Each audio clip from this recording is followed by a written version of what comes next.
O presidente da Câmara dos Deputados, Hugo Mota, apontou a possibilidade da redução de emendas parlamentares, isso como alternativas em meio àquela discussão sobre o corte de gastos do governo federal e a derrubada do aumento do imposto envolvendo as operações financeiras, que é o IOF. Bora para Brasília falar com a repórter Ruth Moraes, lá do Portal R7, que está lá acompanhando essa história e que vai mostrar um pouco se nós temos algum caminho para que esse recurso, pelo menos ele aconteça. E a conversa com a Câmara dos Deputados envolvendo os senadores. Ruth, uma boa noite para você. Essa relação hoje, inclusive, ela foi muito discutida, né? Como que o Ministério da Fazenda pode, de alguma forma, estar num momento não tão oportuno numa discussão com o Hugo Mota, que já disse que, obviamente, nesse momento, esse cenário para manter o IOF, ele é muito delicado.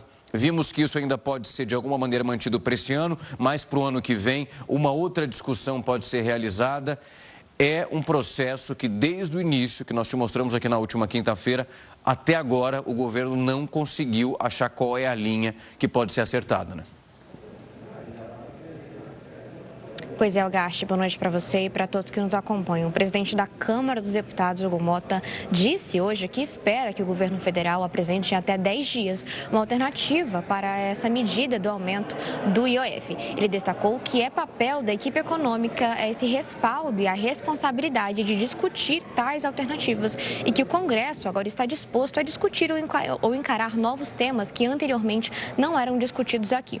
Ele explicou que todos entendem que a política da isenção fiscal brasileira já está no limite e que é necessário rever essa situação, porque tudo está se tornando ingovernável. Nesse sentido, ele explicou que se houver cortes por todos os lados, cortes de gastos, que o Congresso Nacional sabe que as emendas parlamentares também estarão nessa toada e que não há preocupação com relação a isso. Ele defendeu ainda uma reforma administrativa para conter gastos e criou hoje um grupo de trabalho para discutir este assunto aqui na Câmara, grupo que vai ter 45 dias de funcionamento.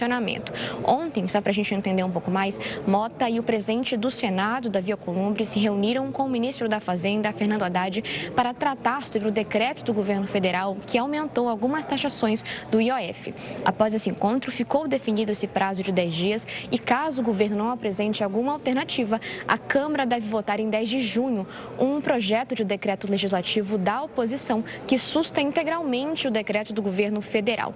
Haddad disse, após o encontro, que o governo não vai recuar com relação ao decreto, mas que vai apresentar medidas de médio a longo prazo que sejam mais estruturantes para que o governo não tenha um impacto de contingenciamento adicional, que é o que ele disse que vai acontecer caso o Congresso derrube esse decreto do IOF. Ontem, antes desse encontro, Mota chamou esse decreto de infeliz e Alcolumbre destacou que a ação se tratava de uma usurpação dos poderes do Congresso Nacional e que, portanto, uma derrubada desse decreto estaria legitimando o poder do Poder Legislativo. Só para a gente lembrar, na semana passada, o governo anunciou o aumento do IOF para algumas modalidades de transações. No entanto, horas depois, a Haddad anunciou um recuo em parte desse decreto, alegando uma necessidade técnica.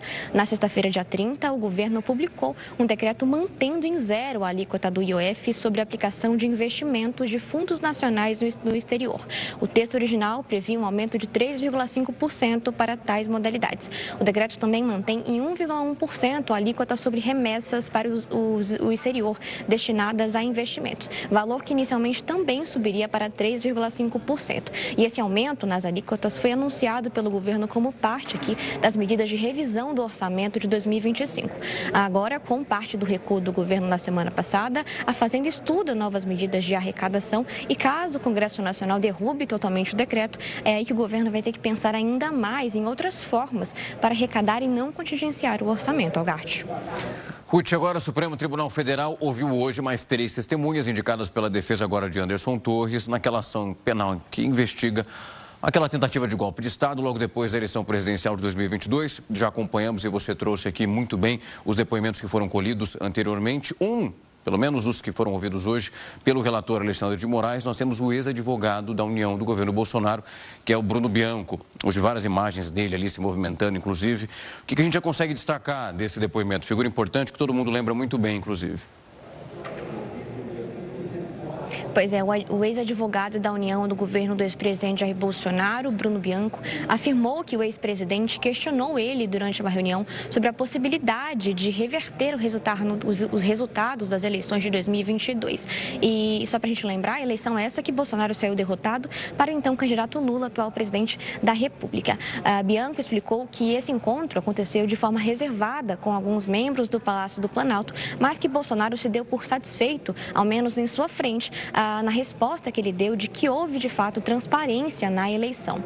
Além do ex-AGU, o Supremo ouviu hoje os ex-ministros Wagner Rosário e Adolfo Saxida, e todos falaram sobre detalhes desses encontros ministeriais de reuniões, que aconteceram em 2022. De acordo com eles, esses encontros trataram principalmente sobre o processo eleitoral e sobre a atuação das instituições federais durante o pleito. Rosário afirmou que, em uma reunião que ele participou de forma ativa, o tema principal foi, de fato, as eleições e sobre aqui o papel das instituições para garantir a normalidade institucional durante o pleito. Ele citou como exemplo aqui a questão das resoluções vigentes de órgãos fiscalizadores para lidar com eventuais problemas eleitorais. Já Saxida lembrou que uma reunião que aconteceu em 5 de julho de 2022, que teve aqui um pedido para que os ministros do governo se empenhassem em defender ainda mais a gestão do então presidente Jair Bolsonaro. Ele explicou aqui que houve menção de fato à urna eletrônica, mas que ele não se recorda de ter ouvido qualquer comentário do então ministro Anderson Torres sobre esse processo. Ele negou também que tenha discutido qualquer atentado ao regime democrático. Inicialmente, para a gente lembrar, a defesa de Anderson Torres tinha indicado 6 testemunhas ao todo aqui nesse processo do STF, mas existiu de 3, sendo elas o ex-ministro da Economia Paulo Guedes, Célio Faria Júnior, que é ex-chefe da Secretaria de Governo da Presidência da República, e Adler Cruz, ex-secretário-geral da Controladoria e da Advocacia-Geral da União. Ao todo, até o momento, o Supremo já ouviu 43 testemunhas nessa ação penal sobre a tentativa de golpe de Estado, e aqui ainda restam ouvir outras 21 pessoas até dia 2 de junho. Gart, volto com você.